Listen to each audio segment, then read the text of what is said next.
সহসাই হচ্ছে না বাংলাদেশ সচিবালয়ে ২১ তলা বিশিষ্ট আধুনিক ভবন নির্মাণ কাজ।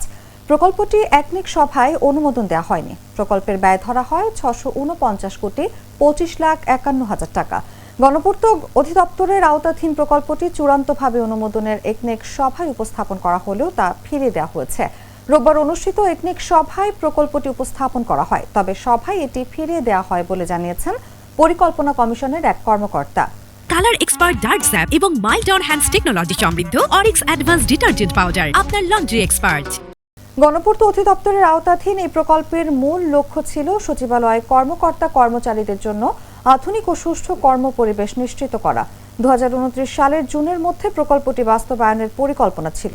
প্রস্তাবিত ২১ তলা ভবনে ৪টি বেসমেন্ট, আধুনিক লিফট, সাবস্টেশন, জেনারেটর, শীতাতপ নিয়ন্ত্রণ ব্যবস্থা, অগ্নি নিরাপত্তা সিস্টেম ও ২০টি কনফারেন্স রুম রাখার পরিকল্পনা ছিল।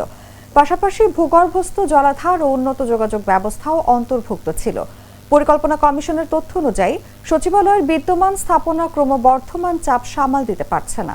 নতুন ভবন নির্মিত হলে প্রায় ২,৮৭,০০০ বর্গফুট অতিরিক্ত জায়গা পাওয়া যেত, যা চাহিদার একটি বড় অংশ পূরণ করত। তবে একনেকে অনুমোদন না পাওয়ায় প্রকল্পটির ভবিষ্যৎ এখন অনিশ্চয়তায় পড়েছে।